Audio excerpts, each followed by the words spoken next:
Een bezoekje aan de bibliotheek is voor vele Limburgers een belangrijk moment. De Biep is niet zomaar een plaats waar u boeken kunt lenen. Het is veel meer dan dat. We vinden als provinciebestuur heel belangrijk dat iedere Limburger gebruik kan maken van een kwalitatief bibliotheeknetwerk, van een kwalitatief bibliotheekaanbod. Dat die een goede collectie kan ter beschikking hebben, maar ook dat die goede activiteiten kan meemaken in zo'n bibliotheek. Lezingen, tentoonstellingen en zo meer. Dat doen we eigenlijk aan de hand van verschillende initiatieven, maar de twee belangrijkste zijn in eerste instantie dat wij bibliotheken ondersteunen bij het aankopen en installeren van zelfscanbalies. RFID heet die technologie. Dat houdt in dat een gebruiker zelf zijn boeken kan inleveren en ook kan ontlenen in de bibliotheek via die automaten, waardoor de bibliotheekmedewerker die anders aan een balie moest staan om de hele dag te scannen, andere dingen kan doen.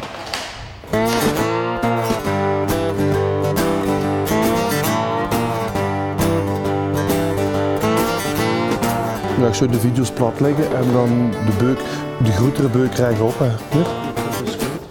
Een tweede belangrijk punt is de introductie van het Provinciaal Bibliotheeksysteem Limburg, kortweg PBS, waarop lokale besturen kunnen aansluiten.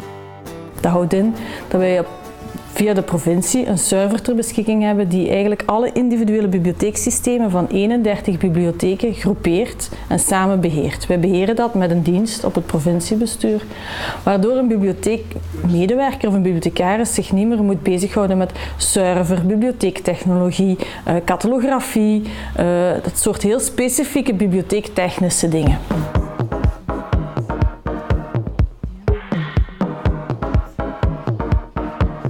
In het kader van de campagne Taal is van iedereen subsidieert de provincie de babypakketten die de kindjes ontvangen in het consultatiebureau van Kind en Gezin. Welkom in de bibliotheek, wat heb je bij? Dat is leuk, hè? Dat is een uitnodiging voor een peuterpakketje. Dit hebben jullie vorige keer gekregen, zo'n boekbabypakketje. Ja. En nu krijgen jullie een peuterpakketje. En wat zit daarin? 2 boekjes hier en dan hebben we nog een boekje.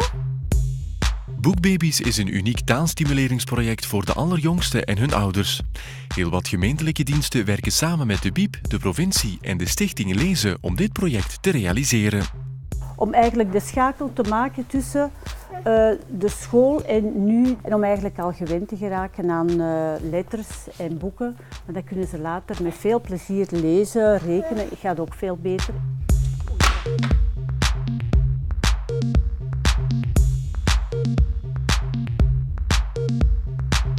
Elke avond als we me in bed leggen, dan lees ik toch wel een boekje voor.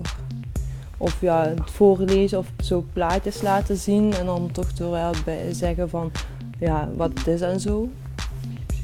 En op een gegeven moment blijft dat wel hangen. Hè. Het is ook goed voor de ontwikkeling. Hè. Kunnen ze eerder leren praten en ze gaan toch, ja, ze zijn met alles een stuk rapper als dat je het niet doet. En ze vinden het plezant. Voor nieuwkomers in onze provincie is het heel belangrijk dat ze onze taal zo snel mogelijk leren. Zo werd Richard Ling via het Huis van het Nederlands wegwijs gemaakt met het project Taalgarage. Dus we zitten hier nu in de leeshulpafdeling van de bibliotheek. Aan deze kant heb je allemaal boeken en cd-rom-pakketten, websitelijsten waarin je kan terugvinden hoe je zelf Nederlands kan leren. Jij zei dat jij vooral wil leren spreken. Dan kan je bijvoorbeeld hier een audio course Dutch for English speakers. Oh ja, dat is prima. Ik heb geleerd bij het school. Ik heb 2 niveaus gedaan en ook bij het werk en met mijn vrienden babbelen. Richard wil zich nu via het project Taalgarage nog verder bekwamen in het Nederlands door zelfstudie. Door de samenwerking met en door de ondersteuning van de gemeentes onderneemt het provinciebestuur acties om het leven van de Limburgers te verbeteren. Hallo mama, groetjes uit Limburg. Dag.